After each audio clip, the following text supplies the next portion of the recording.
ये अचानक समीर को क्या हो गया? आदत विशाखा, आदत। समीर को भागने की आदत पड़ चुकी है। पहले हॉस्टल से भागा, फिर इस घर से, और अब स्टूडियो से। ये लड़का सिर्फ हमारा नाम खराब कर सकता है और कुछ नहीं। खराब तो हमने की है उसकी जिंदगी। आपने उसकी आवाज सुनी? आज उसकी आवाज में गुस्सा नहीं था, एक तड़प थी, दर्द था, बेचैनी थी।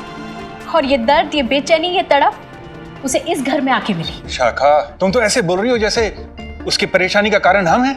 हाँ, हमने दिया है उसे। कैसे? विशाखा बेटा, तुम समझ नहीं रही हो। समझ तो मैं आज गई हूँ मम्मी जी। अफसोस इस बात का है कि मैं पहले क्यों नहीं समझी। मैं समीर को यहाँ इस घर में ये सोचकर लाई थी कि यहाँ आकर उसे अपनापन मिलेगा, प्यार मिलेगा, एक फैमिली मिलेगी। मुझे ये नहीं पता था कि यहाँ आकर उसे मिलेगा तो सिर्फ अकेलापन। विशाखा, ये अकेलापन तुम्हारे लाडले ने खुद चाहा है। माँ, मैं, बच्चे सब चाहते हैं कि समीर हमारे साथ मिलजुल कर रहे, मगर नहीं, उसका तो दिमाग अलग ही चलता है। एक बात और विशाखा, तुम्हें समीर परेशान लग रहा है ना? अरे मुझसे सुनो, समीर ही सबकी परेशानियों का कारण है। अहमदाबाद में था तो नाना जी को दुखी किया, यहां आया तो तुम बीमार पड़ गई। कहना तो नहीं चाहिए, लेकिन वो है ही मनहूस। मम्मी जी, बस कीजिए आप, बस बहुत हो गया। अब इसके बाद अगर आपने मेरे समीर के खिलाफ एक शब्द भी कहा ना, तो मैं बड़े छोटे का लिहाज भूल जाऊंगी।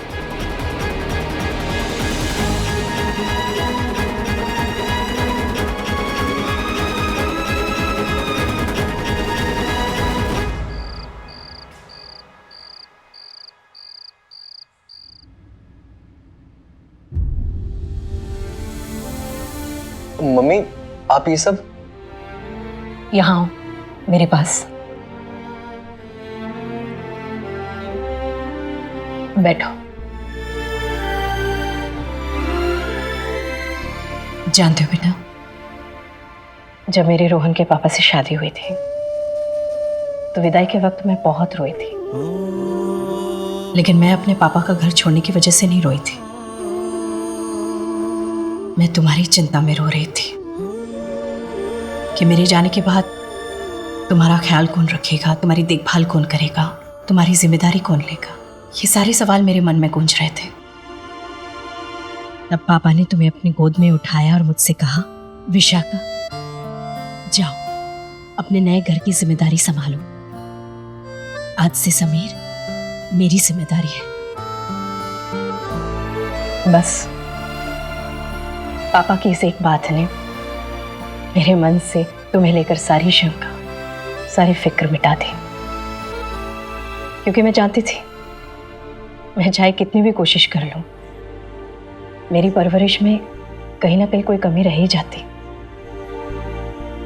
लेकिन पापा, उनकी परवरिश में कभी कोई कमी नहीं रह सकती थी।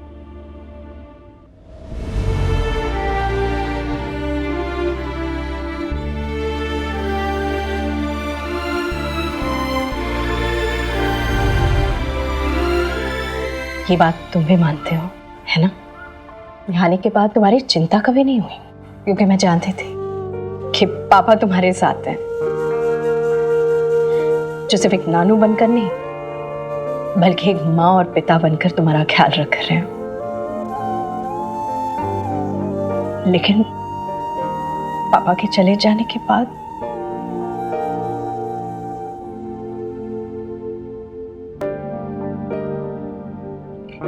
कितनी अजीब बात है ना बेटा, जब तुम मुझसे दूर थे तो मुझे तुम्हारी चिंता नहीं हो रही थी,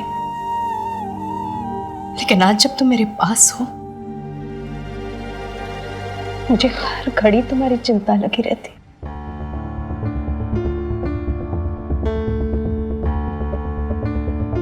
जानते हो बेटा, एक माँ के लिए दुनिया में सबसे सुकून का वक्त कौन सा होता है? जब उसका बच्चा खुश हो। और मैंने पापा से वादा किया था, मैं तुम्हें हमेशा खुश रखूंगी, हमेशा।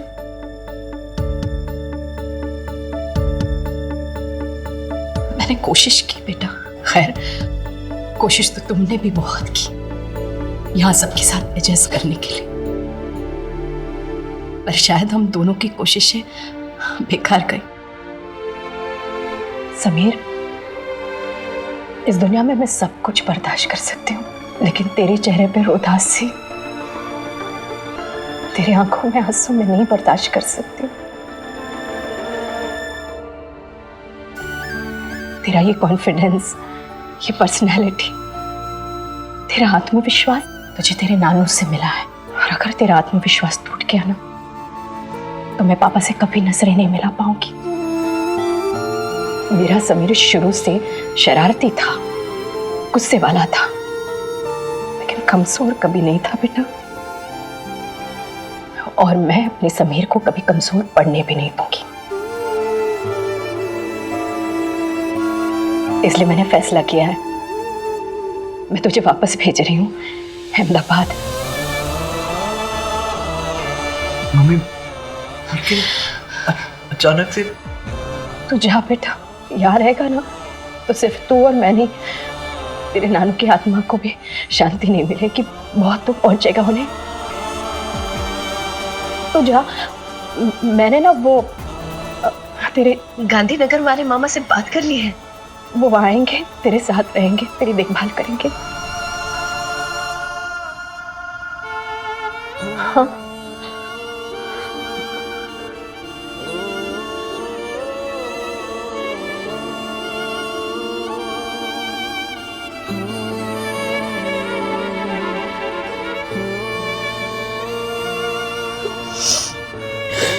आज जी भर के रो ले, क्योंकि आज के बाद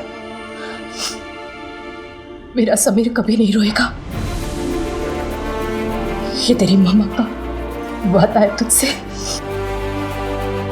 जैसे कच्चा दूध पीते ही एसिडिटी की सारी जलन शांत हो जाती है ना, ठीक वैसी ही फीलिंग हो रही थी मुझे जब मम्मी ने मुझे अहमदाबाद वापस जाने को कहा था। लेकिन उस वक्त मुझे ये नहीं पता था कि मैं वापस जाके कितनों का हाशमा खराब करने वाला हूं।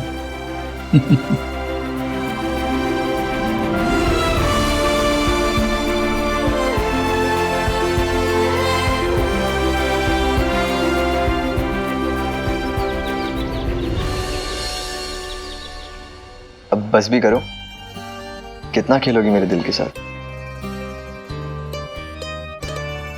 अरे मजाक कर रहा हूं बाबा। पता है, पर कुछ बातें हैं जो तुम्हें नहीं पता। जैसे कि? मेरा पूरा बचपन इस स्कूल में गुजरा है। तुम्हें पता है, मैं ना इतनी छोटी सी थी जब पहली बार इस स्कूल में आई थी, और मेरा बैग ये भी एकदम छोटा सा था। धीरे धीरे मैं भी बड़ी हो गई, और मेरे बैग का साइज भी। आज जब स्कूल के आखिरी दिन चल रहे हैं, एक एक बात याद आ रही है। इस स्कूल से ना बहुत सारी यादें जुड़ी हैं मेरी। और मेरी सारी यादें तो तुमसे जुड़ी हुई हैं। पता है, जब भी मुझे स्कूल का कुछ याद आएगा ना, वो याद तुमसे जुड़ी होगी। याद है तुम्हें स्कूल का मेरा पहला दिन, जब मैं तुमसे टकराया था?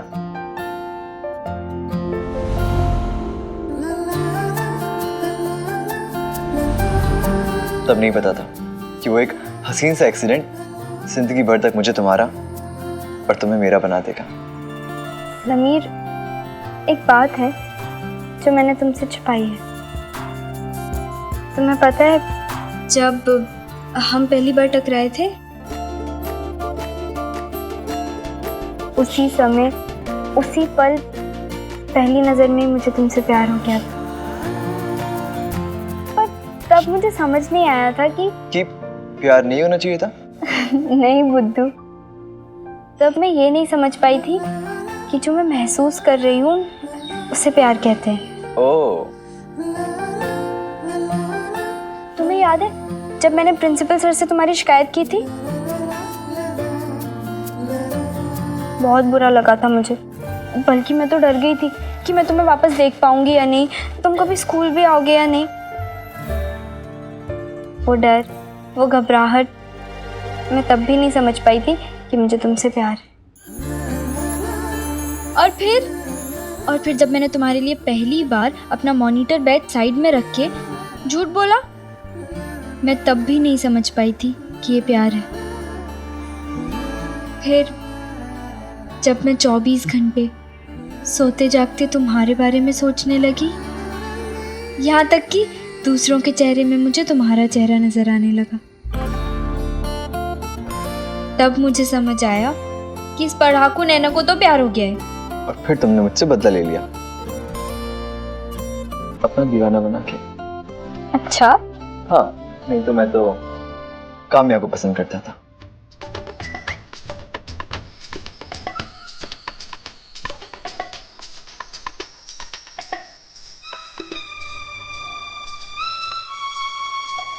सच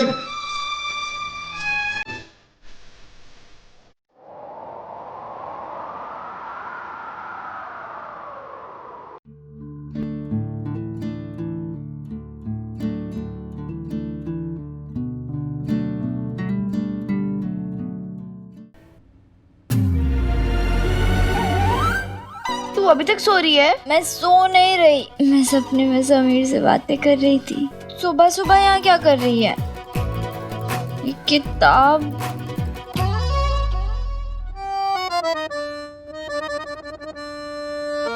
मेरी किताबें कहाँ गई? पता है मेरे घर पे भी ये हुआ। मेरी मम्मी ने भी सारी किताबें कबाड़ी वाले को भेज दी। मेरी भी मतलब चाची जी और ताई जी ने तेरी और प्रीति की किताबें कबाड़ी वाले को बेचने के लिए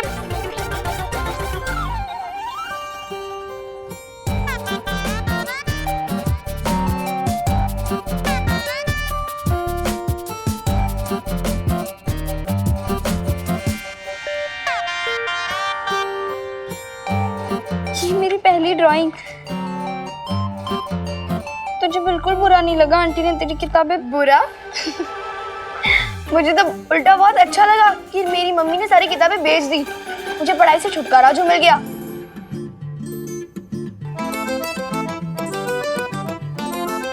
कहाँ जा रही है? ताई जी को बोलने की वो किताबों को ना बेचे। पता है तेरी ताई जी तुझसे क्या कहेगी? ओ भाई, अब इन किताबों का क्या काम है? और ऊपर से ये भी कहेगी कि इन किताबों को बेच के 2 दिन बर्तन ही आ जाएंगे। और वैसे भी बहुत ही हो गई पढ़ाई लिखाई, अब चूल्हे चौके पे ध्यान दो, शादी के बाद वही काम आएगा।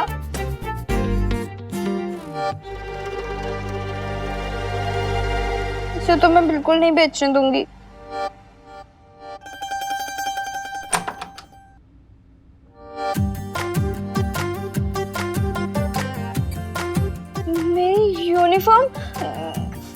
मेरी यूनिफॉर्म का है, वो भी तेरी ताई जी ले गई। कह रही थी ओ भाई, अब इन फ्रॉकों से मैं अपने अटैची के कवर ही बना लूंगी।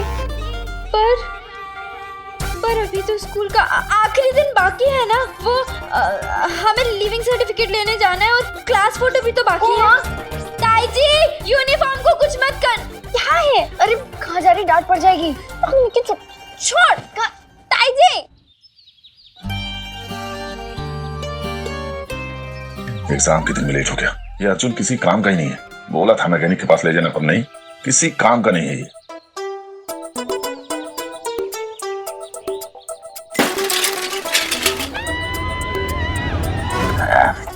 ऐसी देर हो रही है ऊपर से।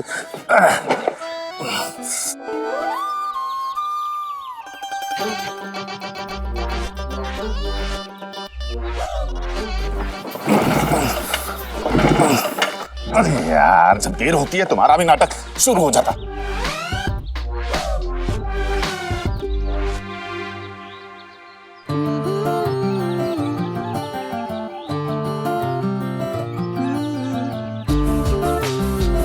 हाय शिफाली। हाय अर्जुन। शिफाली, हम दोनों साथ में कॉलेज चलें क्या? इस पे नहीं, है ना गाड़ी की चाबियां, पर चलानी तुम्हें पड़ेगी। प्रॉमिस, मैं चलाऊंगी। मेरी साइकिल पार्क कर दो। हाँ।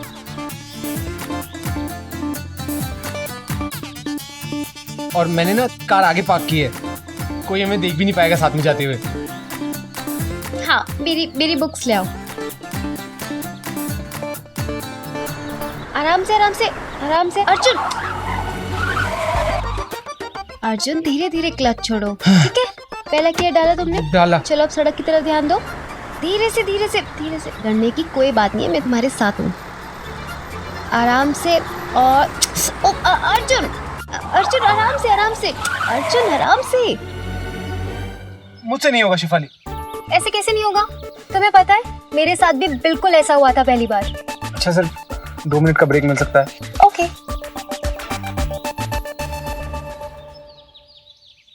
अर्जुन एक बात बताओ, तुम्हें चाबी कहाँ से मिली? पारिक अंकल है ना अपने लाल गाड़ी वाले, ओ अच्छा अच्छा, हाँ। उनके बेटे नितेश से गाड़ी सीखने के लिए पापा ने आज मुझे कार की चाबी दी थी।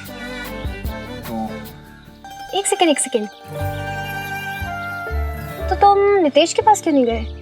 क्योंकि मुझे तुमसे सीखनी है। मुझ में ऐसा क्या स्पेशल है? अरे नहीं शिफाली, वो तुम सिखाती बहुत अच्छा हो ना। मेरा मतलब अपने परले बाबू, उसको कैसे खटाक से तुमने इंग्लिश सिखा दी थी, तो मैंने सोचा कि मुझे भी फटाक से ड्राइविंग सिखा दो। अर्जुन, इंग्लिश पढ़ाने में और गाड़ी सिखाने में फर्क होता है, लेकिन अगर तुम्हें मुझसे फिर भी सीखनी है ना, तो मैं राकेश अंकल से बात करूंगी। नहीं, पापा से इस बारे में क्या बात करनी है? पापा से इस बारे में कुछ बात मत करना, तो मैं खामा वो मेरी क्लास लगा देंगे और मुझे तुम्हारे साथ वक्त बिताने का मौका भी नहीं मिल।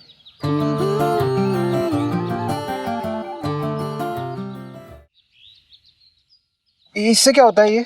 क्या बोला तुमने? वक्त बिताने का मौका मतलब? बोलो ना। कुछ नहीं शिफाली। अर्जुन तुम बोल रहे हो कि मैं जाऊं? क्या कर रही हो? जा रही हूँ। कहाँ? अच्छा एक मिनट बात तो सुन। बैठो तो। अरे पर इतनी सी बात है अर्जुन, आई लव यू तो बोलना है, बोल दो। कितना शर्माते हो लड़कियों की तरह। अब आवाज दे भी दो, बुला लो। शिफाली। शिफाली रुको तो, रुको ना। रुक गई, बोलो अब जो बोलना था। वो शिफाली, अगर तुम चली गई तो गाड़ी कौन चलाएगा?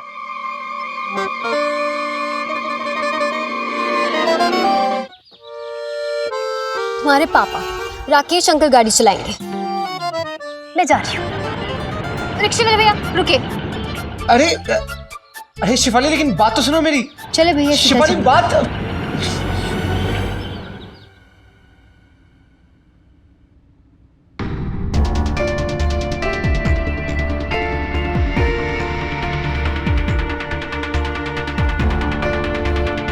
तुम कहाँ जा रहे हो? दादी वो मैं समीर को छोड़ने जा रहा था। तुम्हारे यूनिट टेस्ट आने वाले हैं ना, जाओ जाके पढ़ाई करो।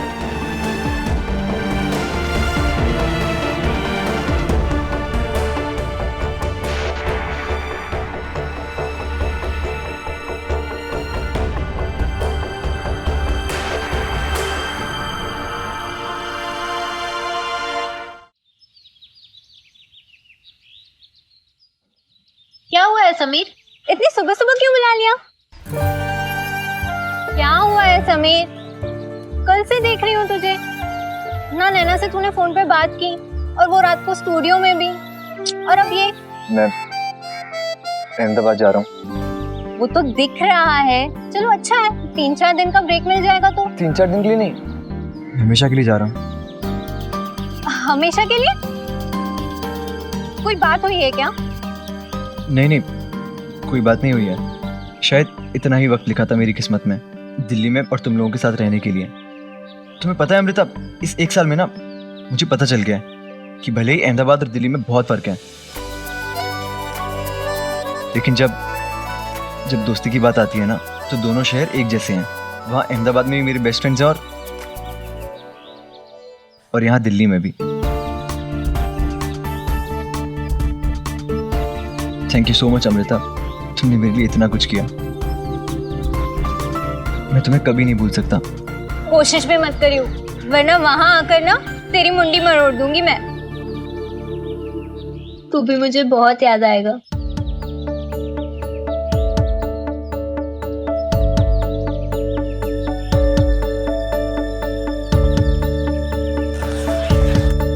फोन करेगा ना मुझे रोज? ले, मैं फोन की बात कर रही हूँ और तू मुझे चिट्ठियां थमा रहा है। हाँ हाँ, नैना से टाइम मिलेगा तभी तो मुझे याद करेगा, इसलिए पहले ही चिट्ठियां लिख दी मुझे। अमृता, मुझे तुमसे एक लास्ट फेवर चाहिए। तुम हर 15 दिन में एक चिट्ठी नैना को भेज दोगी ना? नैना को? क्या मतलब? वहां जाकर नैना से नहीं मिलेगा तू? कुछ बोलो तो, मैं कुछ पूछ रही हूँ तुझसे।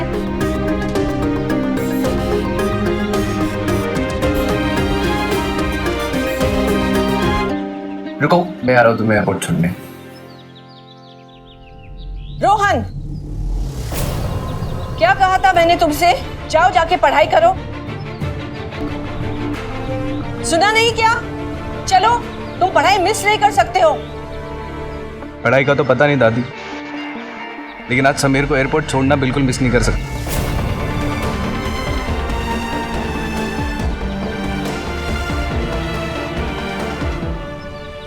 रोहन, जाके पढ़ाई कर, मैं चला जाऊंगा।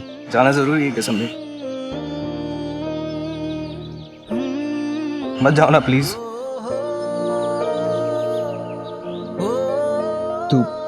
तू मम्मी का ध्यान रखना, थोड़ी फिर से तबीयत खराब है, और अपना भी। तुम भी।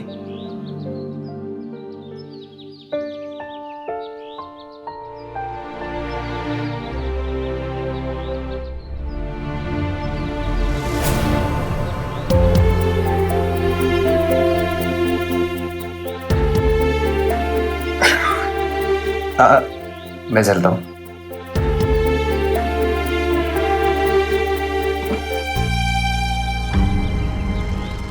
मेरा अहमदाबाद वापस जाना शायद दादी की नजर में उनकी जीत थी और मेरी हार। सोचता हूं अगर उस वक्त बाजीगर रिलीज हो गई होती तो मैं दादी को जरूर कहता, हार के जीतने वाले को ही बाजीगर कहते हैं दादी।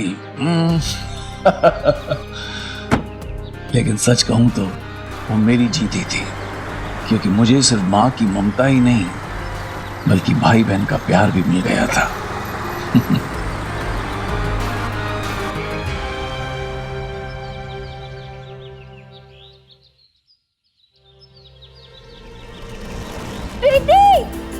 प्रीति जल्दी आ। बोल प्रीति, ये देख, इसमें कितने दिनों के बाद गुलाब का फूल खिला है। तू क्या पागल है? गुलाब के पेड़ में गुलाब का ही फूल खिलेगा ना, गोभी का थोड़ी। तू समझ नहीं रही है, ये मेरे और समीर के प्यार की निशानी है और इसमें इतने दिनों के बाद फूल खिला है। प्रीति, जरूर कुछ अच्छा होने वाला है।